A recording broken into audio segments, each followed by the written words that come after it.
Do you really have cancer? You lost half of your breast after the surgery, but you're not getting better at all.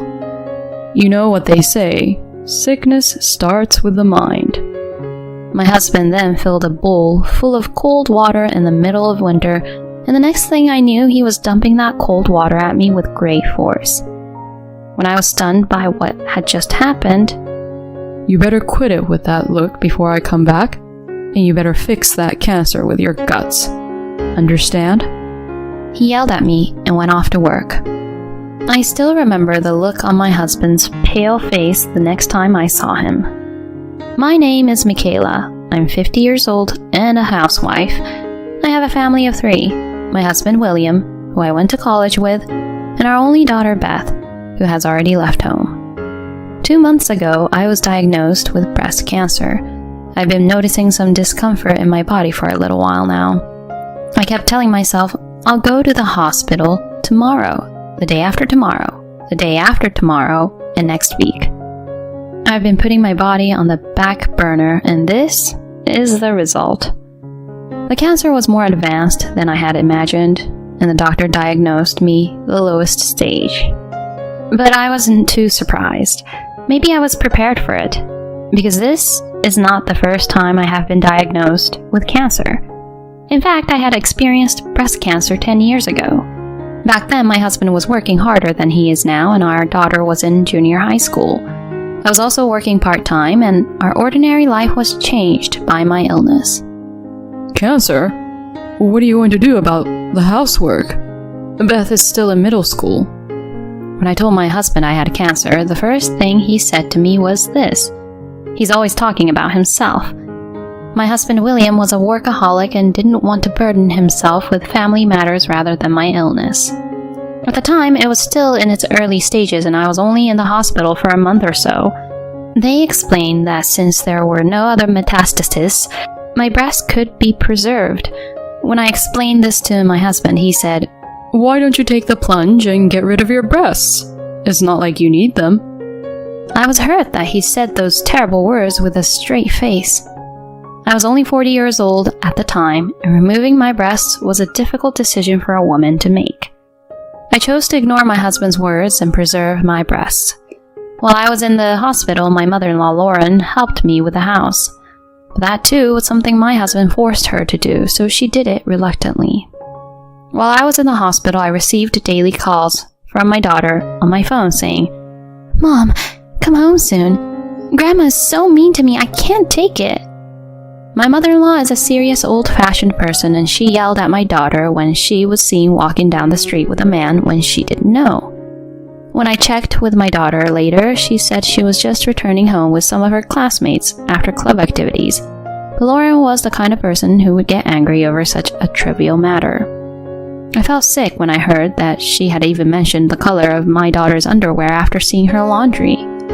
When I contacted my mother-in-law directly about this, she said, Who do you think you owe to be in the hospital? You think you're so important. She snapped at me. I tried to talk to my husband about it, but he just said, I don't care. My husband's company has many company events, and the employees are close with each other and their families. Even the president and his wife, the managing director, came to visit me in the hospital, but my husband never showed up. Divorce had often crossed my mind, but I was worried about whether I would be able to get custody of my child, as I had little financial security, and my parents had already passed away, so I had few people I could rely on.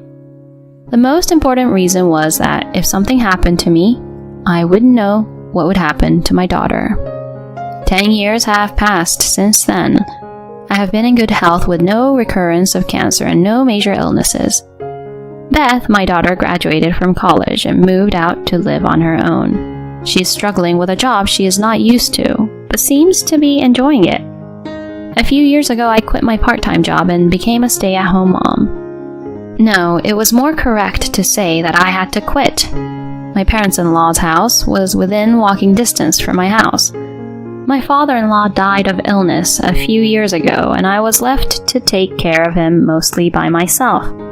My mother-in-law, who had also had a hard time taking care of her parents, forced me to take care of my father-in-law as if it was a matter of course, saying that this was my job.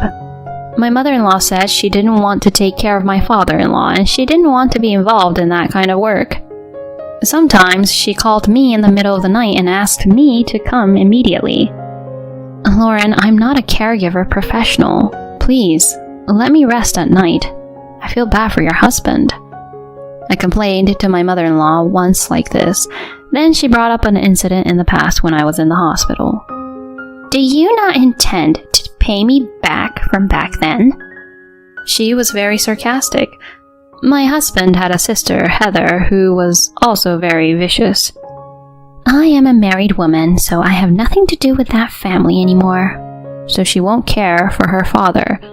But when my father-in-law passed away, she said, I would like to talk about my inheritance with my mother and brother, so Michaela, you have nothing to do with this, so can you please leave the room? How could she say such a thing without hesitation, without a word of thanks to me who had cared for her father for so many years? My father-in-law was a very kind man, and I felt sorry for him and his family. Just as I was getting ready to ask my husband for a divorce, my mother-in-law developed dementia. It was even harder to care for her than caring for my father-in-law. Hey, give me my money back. I was repeatedly accused of things I never did. Of course, my mother-in-law was wrong, and I never stole a penny. My mother-in-law's dementia only got worse and worse, and there was one time I spoke to a neighbor. You know, this is hard to say. It's about your mother-in-law. She came to the wake the other day, but... According to her, the money in the envelope she received from my mother-in-law only included $2. I asked my husband to ask my mother-in-law about this, and he said, That can't be true. The people in the house stole it. He wouldn't even listen to him, and my husband, exasperated, yelled at her to do whatever she wanted, and his anger was also directed at me.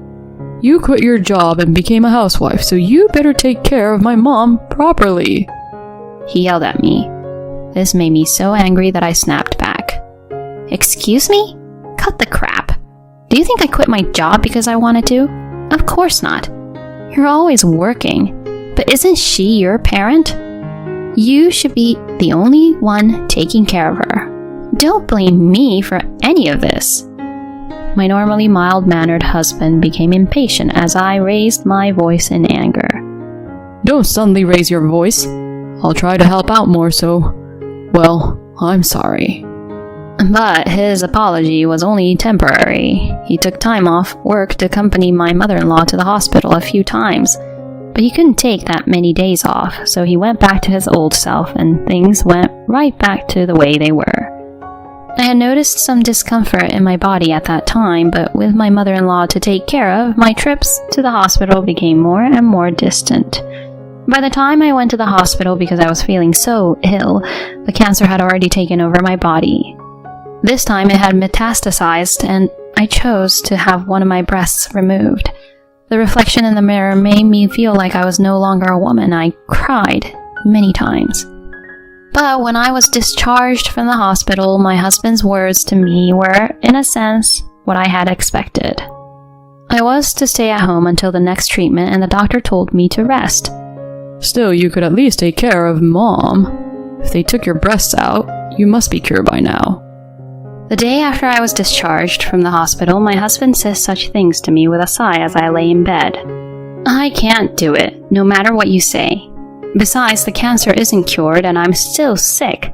I can't deal with your mother. You do it. My wounds are so sore that it hurts to even lift my hand. My mother-in-law gets emotional, throws things, and is not the kind of person a sick person should be dealing with. My husband, who took care of my mother-in-law while I was in the hospital, must have noticed how difficult it was for me. And yet he still forces me to live the same life as before while I'm in the middle of treatment. What a horrible person he is. Anyway, I'm going to work now, and you can handle the rest. My husband said that and tried to leave the house. Cut the crap! I shouted loudly, and he turned around and approached me. Do you really have cancer? You lost half of your breast after the surgery, but you're not getting better at all. You know what they say, sickness starts with the mind. Then he filled a bowl full of water in the kitchen and dumped it right on me. The coldness of the water and my husband made me shiver. I guess he was under a lot of stress dealing with his mother. You better quit it with that look before I come back. And you better fix that cancer with your guts. Understand? He said that and left for work. Guts? Is he stupid? I want to wipe my wet body and change my clothes right away, but I can't move as much as I want, and my wound hurts. I called my husband right away, but he was either ignoring me or not answering, so I called someone. An hour or so later, my husband came home with a panicked look on his face. The president asked me, "Why are you here, Mrs. Director?" My husband was very upset, and even though it was the middle of winter, his face was sweating profusely. Michaela called me. She wants you to get in touch with her. What's the meaning of this? You're taking some time off to deal with Michaela, aren't you? My husband had a cup in his hand with the logo of a nearby coffee shop on it. He lied to me about his work so he could enjoy his time alone. No, that's... To my husband, who did not know how to respond, I hate people who can't take care of their families. Do you think someone who can't even take care of his family can take care of a customer who is a complete stranger? Michaela has been asking me for advice for a long time. We are similar in age and we are very close. My husband looks at me as if he's never heard of such a thing before. June, the managing director, and I are only 1 year apart in age, and we both have a daughter, so we have become friends. When I got the call and rushed over to visit her, I was surprised. The front door was unlocked and Michaela was soaking wet. When Michaela told me her story, all I could feel was resentment. I told her that she should leave you. I heard my husband's voice so small and muffled that I couldn't hear him, not to mention struggling with the words of the executive director. I almost laughed at the thought that my husband, who is often overbearing to me, is such a weak-willed person at the office. The managing director glared at him and said, "Well, I just came to talk to you about work and I'll be on my way. You have about 10 years left until retirement, but we don't have a seniority system. We assign positions based on an employee's personality and enthusiasm for the job, so you won't be getting promotions anytime soon. On the contrary, you may get demoted. You understand what I mean, don't you?" My husband's face grew paler and paler as he listened to the executive director's words. In fact, the current president of the company my husband works for is his son-in-law, and the actual management of the company is the daughter of the president of the entire company. Since the managing director is in charge of the company, my husband's career at this company will surely be cut short in the future, according to the managing director. My husband collapsed to his knees. "You can decide whether or not you want to stay with the company," June, the managing director, said to me. "Michaela, let's have dinner again when you get well." I smiled and told her, of course. When June left our house, my husband said, "Why did you call her out of all people? Are you trying to harass me?" "Huh? Why else would I call her? It's your fault you didn't pick up the phone." My husband looked frustrated, as if he couldn't say anything back to me. Hey, you're good friends with the managing director, aren't you? I want you to talk to the managing director and tell her that this whole thing was a misunderstanding. Without my income, you'd be in trouble too." He looked at me with eyes like he was hanging on for dear life. I just silently looked down at my pathetic husband. "I know. Let's leave Mom to my sister. We took care of everything when Dad was still around. Then she should take care of Mom this time. Then you can start a new second life with me." I broke away and laughed.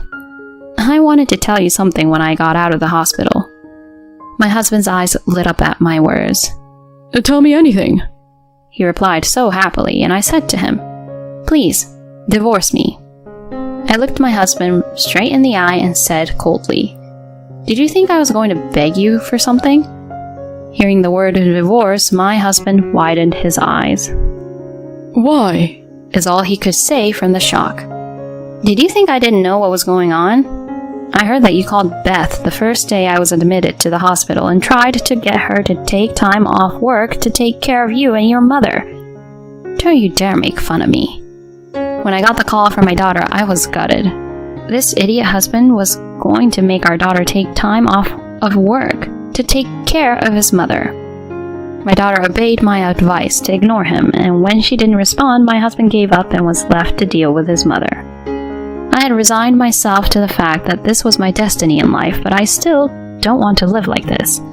How could someone who treats even his own parents like an obstacle in his life be so nice to me, a stranger? I don't want you in my life from now on. Get out of my sight right now. My husband must have been widely irritated by my nonchalant tone. What can you do without me? You are sick and unemployed. My husband yelled at me. Don't worry, I'm here. Out of the corner of my eye, my daughter Beth was standing there. I'm the one who called her. Hey, shouldn't you be at work? Working people can't take time off work easily. Beth ignored my husband's words and immediately went over to me. Mom, I'm sorry I'm late. I've got a cab waiting for us. Let's go. She quickly and lightly packed my luggage and was about to leave the house. Beth, you've always been so selfish. I sent you to college, you ungrateful bastard. My husband was furious. What? You sent me to college? You told me not to go to college, so I took out a loan and worked so that I can go. Your memories are falling out along with your thinning hair. Beth giggled as she looked at the top of my husband's slightly thinning head. I couldn't help but giggle at Beth's words. My husband's face turned bright red, perhaps embarrassed, but I was no longer afraid of this man. I'm sure you're going to have a tough time soon with your former subordinate becoming your boss and your personal life being taken care of by your selfish mother. I'll be able to live a peaceful life with my beautiful daughter. Of course, I won't let my illness get the better of me. Suck on that. And from Beth, my daughter, you may be my father, but I don't consider you one. You treated my mom like a slave. You won't even help me when my grandma says horrible things about me, and I don't want a father like that, and I don't want to see you anymore. With a triumphant look on my face, I left the house with Beth. In the cab, I tell Beth, I'm sorry, Beth. I know I'm going to cause you a lot of trouble. Beth looked at me with a puzzled look on her face. I'm sorry? What do you mean? I'm glad you finally divorced Dad. And don't worry about our life. I make a lot of money. I'm an adult now. Thank you for relying on me, Mom. I couldn't stop crying at the words of my daughter, who had grown up to be a fine woman before I knew it. After that, my husband and I got divorced. My ex-husband kept trying to get me to stay with him, but there was no way that was happening. Because of the way he had treated me, I was awarded alimony for the emotional pain and the division of property in my favor. What happened to my ex-husband after that was worse than I could have imagined. He was taking care of my ex-mother-in-law with dementia while working, but he gave up after only a week and tried to get his sister to do it. Heather tried to put Lauren in a facility, but she was told that there was a long waiting list, a year at the earliest. My ex-mother-in-law would walk out of the house and take store merchandise out of the store, and my ex-husband said the store has called him at work numerous times. William began to make more mistakes because he's not sleeping enough, and his former subordinate has been promoted for supervisor, and he was finally offered to work shorter hours. His income has dropped considerably, and he started living together at his sister's house, but you can hear their bickering every day from the house. One of the neighbors contacted Heather, and it seems that the siblings are now taking care of their own parents even though they don't want to. But it's my ex-mother-in-law, so it's not going to be easy. But I hope they have a hard time. It's none of my business anymore. June, the managing director, told me everything. I moved in with my daughter after that. I finished the rest of my treatment, and now I'm under observation with regular checkups, and I've lost a lot of my energy, so I'm taking time off to do housework and light exercise. I hope to be able to go back to work when things settle down. Recently, I received a call from my ex-husband, whom I have blocked from receiving calls with a blocked number. Michaela, I'm sorry. I'm having a hard time every day and I'm sick with the flu. Please, help me. To this sick, middle-aged man who is sobbing on the phone, I said, I see. So as they say, sickness comes from the mind, so why don't you just pour water over your head and try to fix it with your guts? If you want me to cure cancer with my guts, you can do this much, right? Oh, if you call me again, I'll go to the police. I hung up the phone coldly, and the next day I changed my phone number. When I was diagnosed with cancer, I thought I would never be able to see the day my daughter gets married, but the other day Beth said a little shyly, "Mom, there is someone I'd like you to meet." Apparently, my dream may be coming true in the near future. So my new dream is to hold my grandchild in my arms. My second life has just begun, and I will not be defeated by illness. With this in mind, I will continue to live strongly, one day at a time.